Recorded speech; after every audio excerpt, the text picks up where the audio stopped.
Hello, friends. What up? Welcome back to our fake podcast. My name's Maile. I'm Eric. And today we are going I almost said all natural, but isn't the expression au natural? Anywhoozle, all that means is I didn't bother putting my makeup on or do my hair or put a cute outfit on. And Scrimpy just got done working out, so You're welcome. this is how you get us today. And also there's laundry going in the background. All of these and more are contributing factors to why we call this a fake podcast. Also because we don't plan for it at all. We just decide what our topic is about 10 minutes before we film and figure it out in front of the camera with you people. Also, it doesn't go on any podcasting platforms. The only place you can watch it is right here on our YouTube channel. So what's the reasoning for calling it a podcast in the first place? So that you can use my microphone. Because I love the fancy microphones. And that's why it's a fake podcast. But our YouTube channel is not fake where you're watching this. We do lots of fun things like what, Scrimpy? See how well he knows my elevator pitch. Grocery hauls. Yeah? Lifestyle vlog content. Yeah? Home design content. Yeah? Good job. There's two more. Makeup stuff. No? Book I don't really talk content. about makeup. Book content, and we both love this. What other kind of content? Oh, Disney content. No. No. Because Travel? Disney's no. What? Theater content. Oh. We do lots of theater stuff. So if you like any of that, or if you happen to like this random fake podcast we do, and you aren't Subscribe to the channel subscribed yet, Once every 50 videos, you'll get a podcast. no, on we it. do it once a month. I am more scheduled and on top of it than you. Thank you very much, sir. Anywhoozle, so please subscribe if you aren't subscribed already and like this video because it really helps us out. And without further ado, after all of my spiels and blabbering on and on, what's the actual topic we are talking about today? Oh, did I tell them our laundry was going in the Yes, you background? did. Yeah, sorry for the noise. But again, fake podcast. What's our topic, Scrimp? We are talking about things that each of us loves that the other person hates. So Eric and I are basically the polar opposites when it comes to the kind of content we watch, the things we're interested in. We are very, very similar in the ways that it matters, like our morals and standard of living and ethics and beliefs are all very, very similar. We have the same kind of life focus and we fit well together. We just don't like a lot of the same stuff.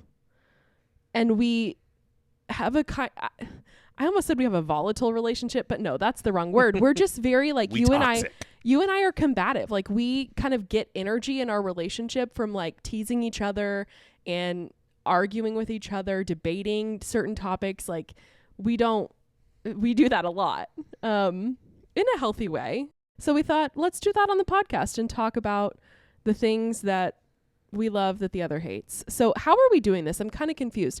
I'm going to say things that I think you hate that I love, and you're going to say things that you think I hate that you love, and we're going to talk about it and see if it's true. Yep. Okay. You want to go first? Sure. Probably the easiest one for me to just throw out of the gate is professional wrestling. It's something that me and my friends really enjoy, and it's just a fun thing to sit around and watch, have a good time. And Maile just actively does not like it and does not understand why people would like it. Yeah. So the thing I don't like about wrestling, well, there's so many things, but the overarching thing, take all the like misogyny and inherent toxic masculinity and things that I don't like about it out of it. The culture of wrestling, I mean, take all that out of it. Because I get that there's a bunch of different ways to spin that. I call it toxic masculinity and misogyny, anti-feminist maybe. But you would disagree with that because you see it from a different point of view. And I get that that's valid. But the thing that I can't get past about wrestling is that it's supposed to be fake. That everything is already predetermined. But they're acting like it's not. It just, like, I get. It's the same as like a movie or a soap opera, or it's not exactly like it's that. not a foreign concept, but it's the fact that it's framed as a sport when it's actually just entertainment television. And I get there is a clear athletic expertise to wrestling. But when the outcome is rigged from the start and it's all fake, that's not a sport. That is an extremely athletic. They don't call it a sport. Okay, that's fine. But what I'm saying is, I cannot watch it and get past the fact that it's completely fake. I just can't. Like, I do not get it. I can't buy into it.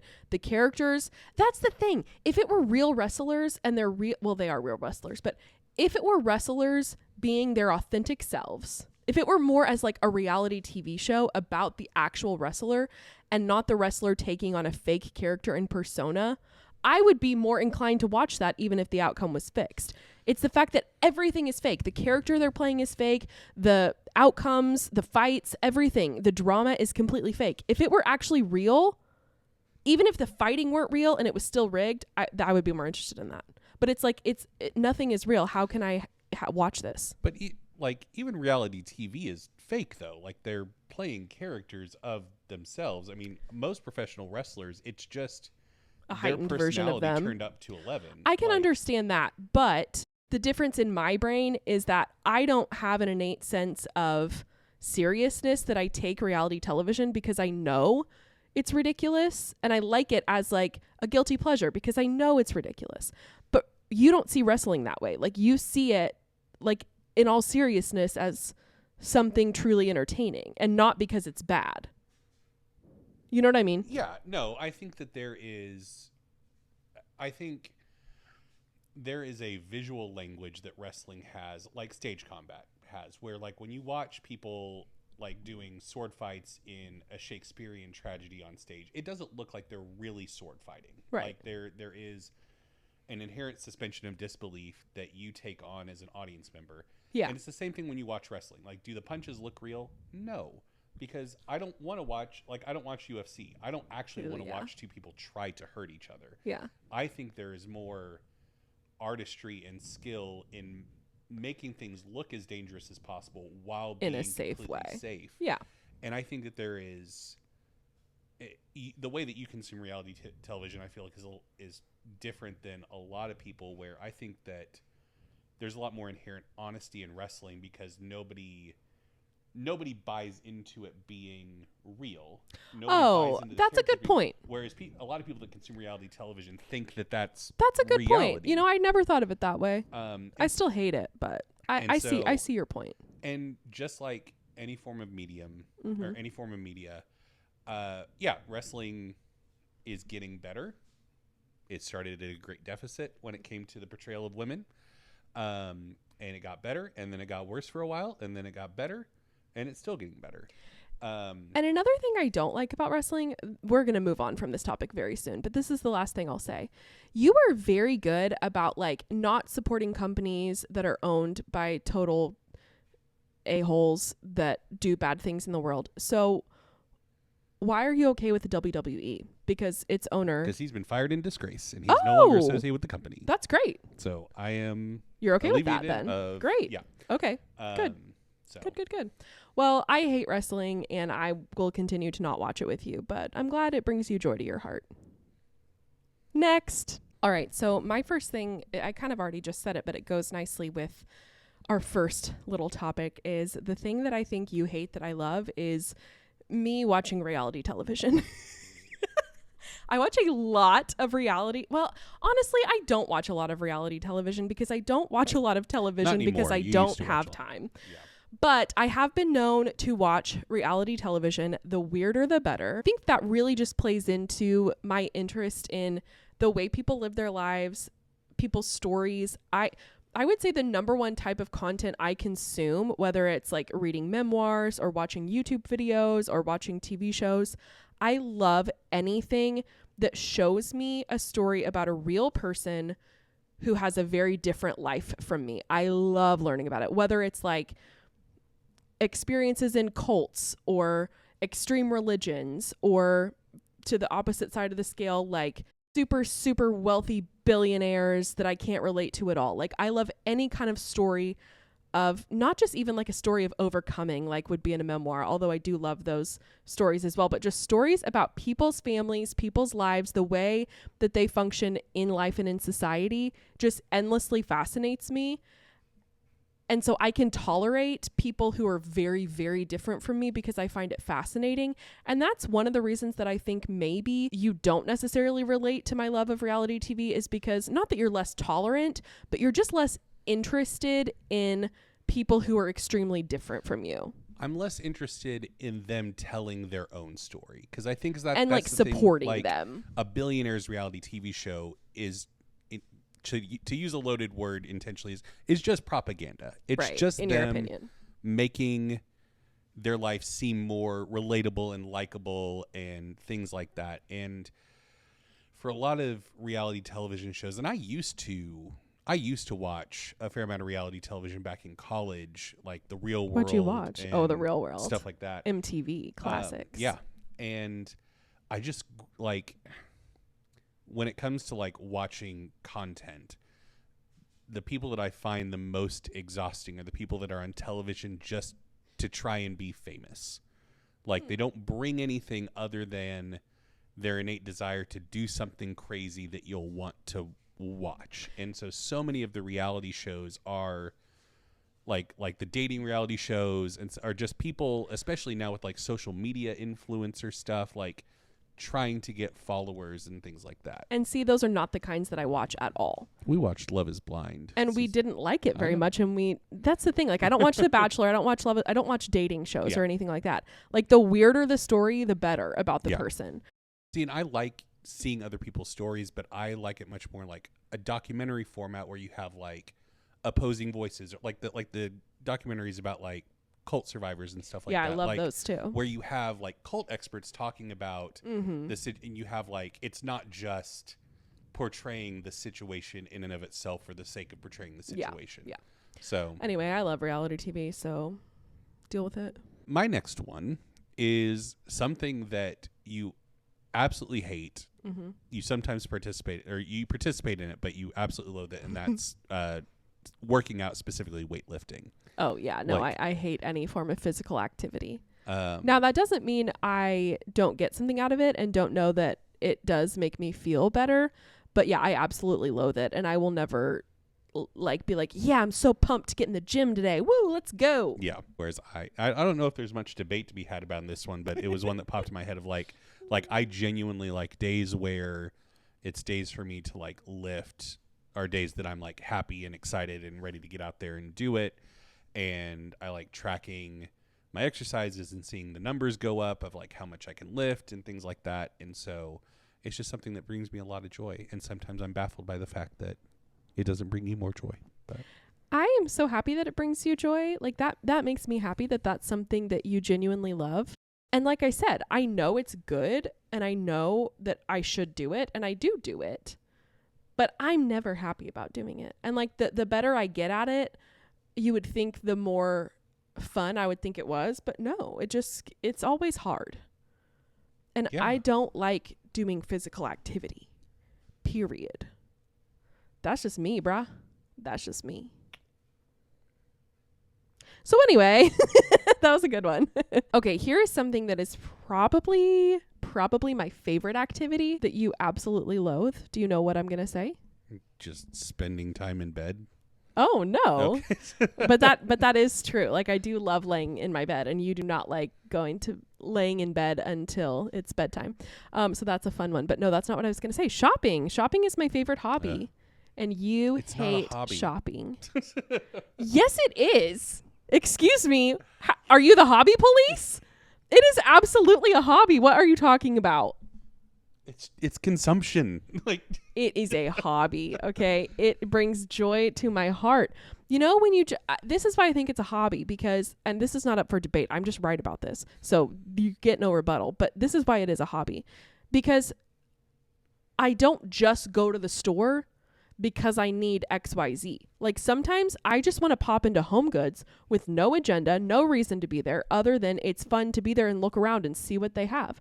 Same with like antiquing. I have no need for things. I mean, yes, I always have a short list of things I'm looking for at the antique store because I'm constantly changing things in our house, but it just is fun. It's fun to explore, to see what new, fun, exciting things you can get. And especially antiquing, that adds another layer of like, what kind of deal can I get? What kind of unique item can I find? Like there's a certain level of skill to it, you know? You got to have the eye for it. It's certainly a hobby, dude. Anything can be a hobby that you enjoy doing if it's an activity, bruh.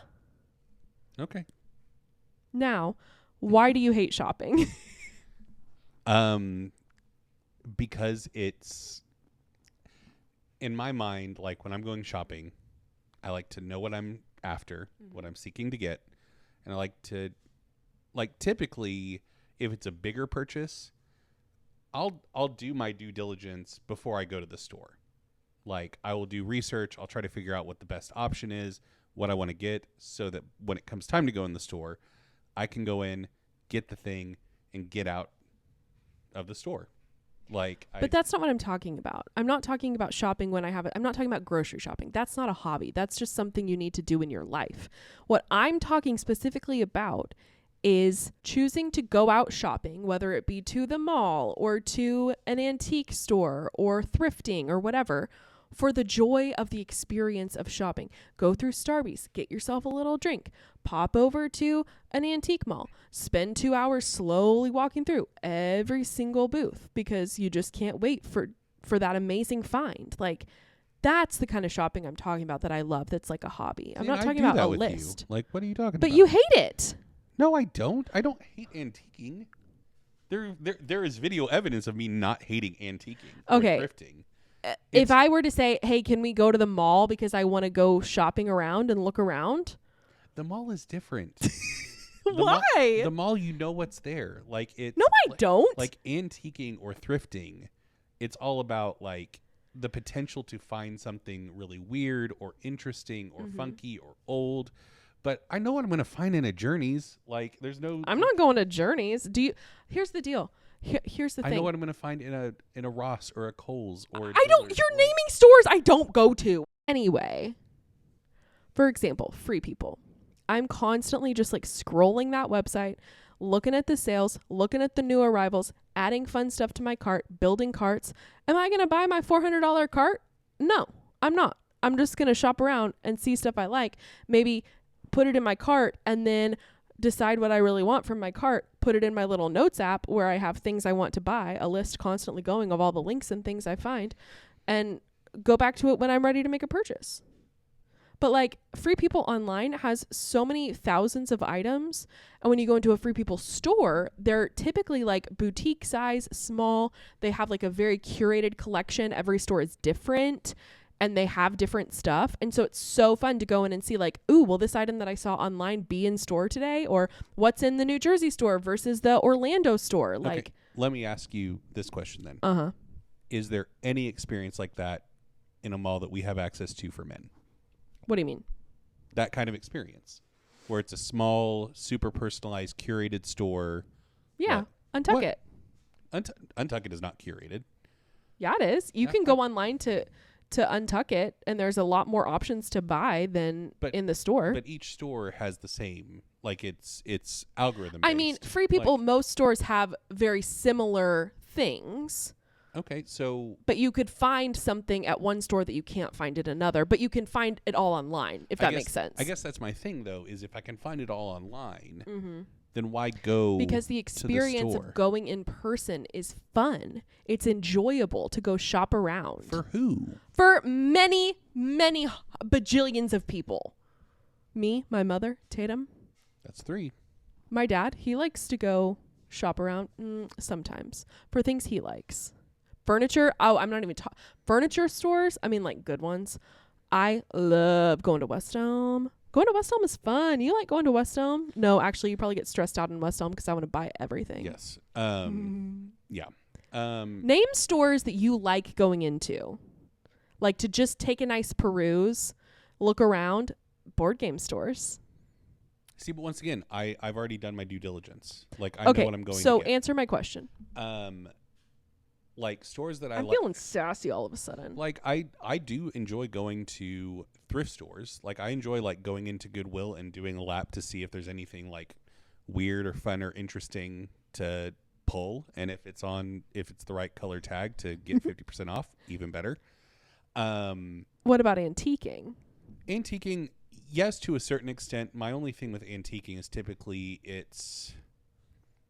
your antiquing experience has a shelf life. Like, you want to get in and get out within like 30 minutes. I want to get in and get out within like 2.5 hours. Yeah, because like antiquing is just a different thing. Like if like when we were intentionally kind of like redoing some of the decor in our house, that was a lot more fun for me because there was a purpose to it.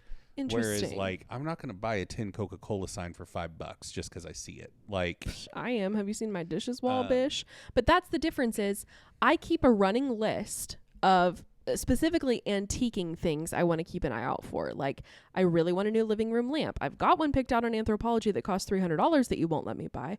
But it's the cutest lamp in the entire world, you guys. I want it so bad. Anyway, so like, I'm always constantly on the hunt and looking out when we go antiquing for a new living room lamp or a rug for this area we're sitting in front of and a little bench to go on it. Like, that's the vibe I want for right here. I'm not going to go into West Elm and buy those two things because it's going to cost $2,000 when I can find something similar that's old and actually vintage at an antique store for like a fifth of the price. See, and I guess so I do have a running list of things I'm always thinking about wanting to buy. Plus, I like finding surprises. And I guess going back to the beginning of this discussion, like the word hobby to me, I think has an inherent value that it may not have for you. Because like shopping for you is a fun activity. It's something you enjoy doing. But to me, a hobby is something that is creative or generative in some way. Like you embroidering is a hobby. Like, okay. Because you are developing a skill and creating something. I see what you're saying. Can I give you one caveat? What if maybe shopping in your brain, like going to the mall and shopping for clothes, that's not a hobby. But something like antiquing, which is in my brain like collecting and curating, that has skill. I feel like antiquing is definitely a hobby. I mean, you can't deny that antiquing is a hobby. I can do anything I want. Oh my gosh. Oh my gosh. You agree with me on that one. Come on. Sure. I have relented so much to your debates in the first two sections. You can give me a little bit. I said sure. He said sure. Do you disagree still? Antiquing is definitely a hobby. I just think if the end goal is to make a beautiful house that is unique and exciting and homey, creates a sense of an environment I want people to enjoy, design, which I would say is a hobby. Oh my gosh. Antique because I have design in my mind that I want to do, and I want to find and curate pieces, collect pieces. One of my favorite hobbies is interior design versus one of my favorite hobbies is shopping. Those two. Okay, but one of my favorite hobbies is antiquing. What about that's better? That's you have to admit that's better. Anyway, shopping is absolutely a hobby. Comment down below if you agree. If you don't agree, be quiet. Shout out to Nick Next Offerman. things. Is it your turn now? Yes. Okay, what's your last one? My last one is this one I think is shared by every member of your family except for one. Oh no. In absolutely hating this about me.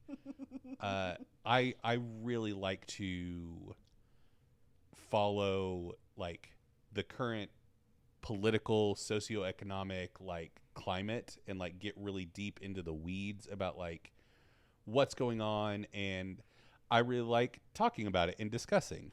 And you do not like that. You find it to be very depressing and exhausting. Like, I'm not saying that you're unaware of what's going on, but I'm a very aware person. I do not like to sit around for 2 hours debating back and forth. I am very informed and I like to talk about current events, but you take it to an extreme level. How do I take it to an extreme level? You want to sit down and have a 2-hour-long conversation debating back and forth about the minutia of it all. And that's what exhausts me. And I'm like, this is depressing me too much. Like, I can't think too hard about the state of the world from a morality level and debate with you because it actually depresses me. it's not that I'm flippant and that I don't care and that I don't want to give you the time of day. It's that it literally takes a toll on my mental health to sit and debate with you for 2 hours about it. Can I have a nice 10, 15 minute conversation about it? Oh, did you see this? No, I didn't. Tell me about it. Or, oh yeah, I did see it. Let's talk a little bit about it. That's completely fine. I am not averse to current events. I'm very interested in them. And I think a very well-informed person that reads a lot, but I just can't harp on it and make it a debate. Does that make sense? He's like, nope, sure doesn't. I mean, are you talking specifically about me taking stances about not wanting to support certain companies and things like that? No. I support you in that. I don't always agree with you or want to be a staunch about that. No, I just mean sometimes I feel like if you don't like something and I don't dislike that something to the same degree that you do, that the debate becomes a personal attack against me for not being as staunch about it as you. And I don't like having to feel like I have to defend myself if I don't completely line up with you and where you're at ethically with whatever the current event is. Does that make sense? Do you have an example? I have many examples, but I'm not going to get into them on this podcast. Why is that? Are you worried about other people? Oh my gosh. No, I just don't want to get in a fight on this podcast right now. I won't refute you if you just want to give an example. Anyway. I guess Miley's done talking about this topic. I'm not done talking about the topic. I just, I don't want this podcast to become too heavy. And we're marching into heavy territory, Scrimp. Go ahead then. What's your last one? Okay, so my last thing that came to the top of my brain, which is a good, funny, lighthearted one to end on, so this will be a good transition away from us almost getting into a fight on this podcast. Welcome. Thank you for being here. I love charming, sometimes a little bit cheesy, but sometimes not cheesy. Sometimes saucy. You need to get to the point. Romance books and not rom-com movies, but specifically period pieces, Jane Austen movies and stuff like that. I'm talking about those kind of movies, but books specifically more so than movies. I love a good cheesy romance book, just kind of fluff reads, but I also like good critically acclaimed romances and classics and stuff like that. But you just have no interest in reading or watching. I wouldn't say I hate those though. They're just not my taste, I guess. I don't have a problem with them. Even Bridgerton. You will not watch Bridgerton with me. Yeah, because it's just not the type of You're not interested in it. And even my very favorite, my favorite movie of all time is Troop Beverly Hills, starring comedy queen Shelley Long. Which I have watched with you. I'm not talking about that. That's not a romance. It's a coming of age story. I know. That is filled with hilarity and amazing character acting. Anyway, one of my very favorite movies, Pride and Prejudice. I've watched it with you. Pride and Prejudice is my favorite book. You've watched it with me, but you didn't enjoy it. You're not going to sit down and watch other period pieces with me. You're not going to sit down and watch. You're not going to sit down and watch Downton Abbey with me. You're not. And that's weird because this is why it affects me so much. Is because my whole life, my dad sits down and he is interested in that kind of stuff. He will watch a period piece with us. It wasn't just me and my mom watching them growing up. My dad watched all of Downton Abbey. We all watched it together every Sunday on PBS. Cool. That kind of stuff that's much more classic leaning. Take the fluffy romance books and TV shows out of it, like Bridgerton. But the more period piece classics, you just don't have an interest in those. I don't think they're offensive. I know. Dislike them. It's just, You just will not watch them with me. You don't care about them at all. And it's sad. That's so sad. It's so sad. Have you seen that skit, that SNL skit with Selena Gomez? No. That's bad. It's so sad. Anyway. Okay, so that's it. We're going to go fight now. Thanks for coming to our podcast. Bye. We're not actually going to go fight. Thank you all so much for coming, and I will see you in the next one. Smash the subscribe and the like button. Bye-bye. Bye.